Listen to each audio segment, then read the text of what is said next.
किसी व्यक्ति को 1 लाख पे अगर उसने 8,250 रुपये अगर इंटरेस्ट के तौर पे दिए ना, तो 1 साल बाद में ईपीएफओ को भी हर व्यक्ति के पीछे इतना वो भी कमा रहा है, जितना आपको दे रहा है उतना वो भी कमा रहा है। तो है नहीं कि गवर्नमेंट की तरह कोई 40-50 हज़ार रुपये जॉब है, क्या है, कट गए तो कट गए, 4-5 हज़ार रुपये क्या फर्क पड़ता है। अरे यहाँ पे जॉब तो 10,000 या 12,000 रुपये की मिल रही है, इसमें से आप अगर इस प्रकार करोगे तो हमें क्या बचेगा। हम पूरी ज़िंदगी प्राइवेट सेक्टर में गुजार देंगे, 1 रुपया तक नहीं जोड़ सकेंगे, ये कंडीशन है। और दोस्तों मैं अमित बिश्नोई, आज की वीडियो में हम जानेंगे कि ईपीएफओ के पास पैसे कहाँ से आते हैं और ईपीएफओ के पास जो पैसे आते हैं वो निवेश कहाँ पे करता है। ये 2 चीज़ जानेंगे और ईपीएफओ के ब्याज के बारे में जानेंगे कि ईपीएफओ हमें ब्याज देता है और ईपीएफओ को कितना निवेश करने पे प्रॉफिट होता है, उसमें अंतर काफ़ी ज़्यादा होता है। दूसरा टीडीएस की बात करते हैं। कुछ लोग अभी भी बोल रहे हैं कि टीडीएस का विरोध क्यों करते हो, और टीडीएस हमारी राशि है।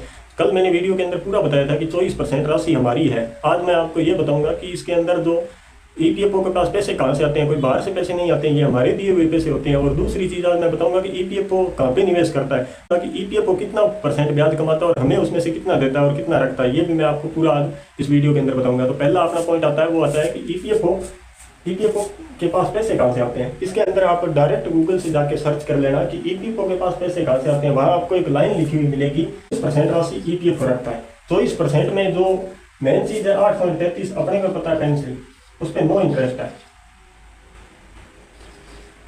नो इंटरेस्ट, यानी इस राशि पे तो इंटरेस्ट देता ही नहीं है। तो अब पीछे बची है 15.67% राशि पे हमें इंटरेस्ट मिलता है, और वो भी कितना 8.25 का, और टीडीएस 10% का।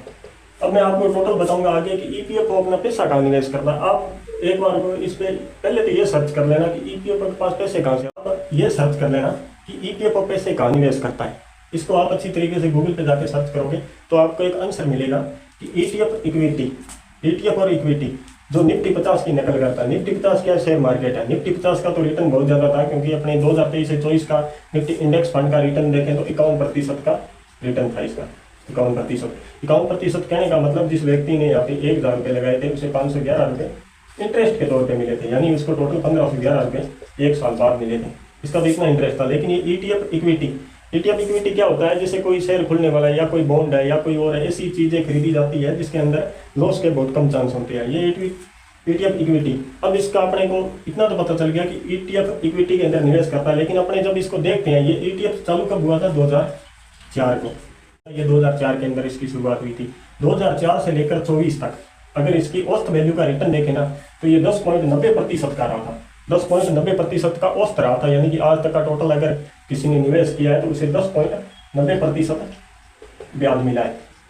अगर पिछले मैं 10 वर्षों की देखूं, क्योंकि पहले तो अपने इंटरनेट भी नहीं था, इसका भी प्रभाव अपने देख सकते हैं कि कोई भी शेयर या मार्केट के बारे में जानता ही नहीं था। अगर मैं 2014 से 24 तक का देखूँ, 2014 से 24 तक का, ये मैं ये नहीं अपने पास से नहीं बोल रहा हूँ, आप ये सर्च कर लेना। सबसे पहले तो मैंने आपको बताया था कि ईपीएफओ के पास पैसे कहाँ से आते हैं, वहाँ आपको 2 मिलेगा 24% वाला।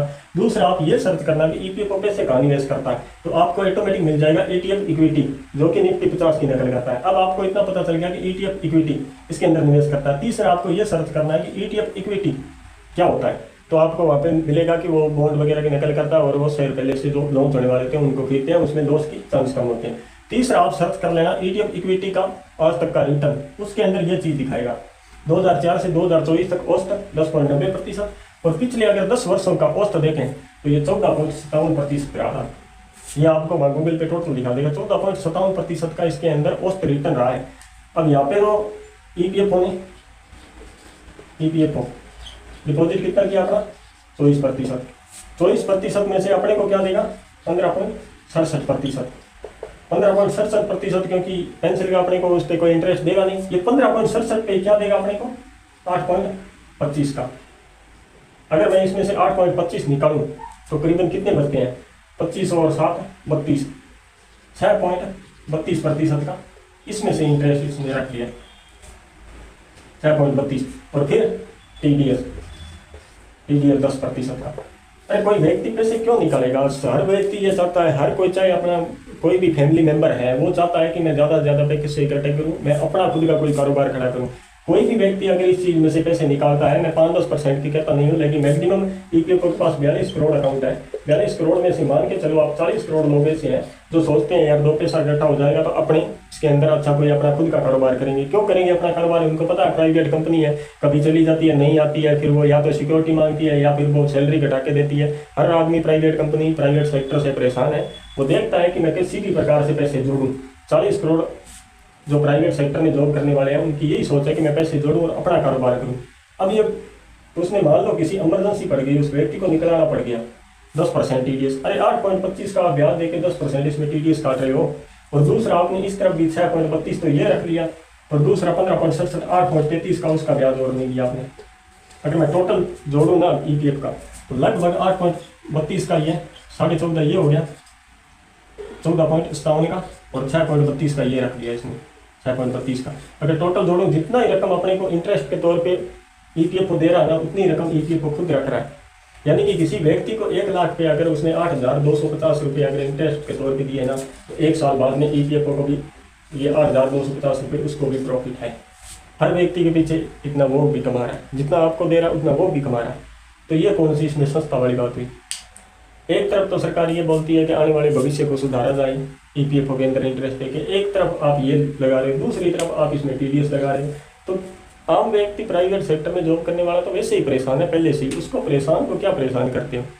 हमारी कोई ये तो है नहीं कि गवर्नमेंट की तरह कोई 40-50 हज़ार रुपये जॉब है, क्या है, कट गए तो कट गए, 4-5 हज़ार रुपये क्या फर्क पड़ता है? अरे यहाँ पे जॉब तो 10,000 या 12,000 रुपये की मिल रही है, इसमें से आप अगर इस प्रकार करोगे तो हमें क्या बचेगा? हम पूरी जिंदगी प्राइवेट सेक्टर में गुजार देंगे, 1 रुपया तक नहीं जोड़ सकेंगे। ये कंडीशन है। आज के लिए इतना ही, धन्यवाद।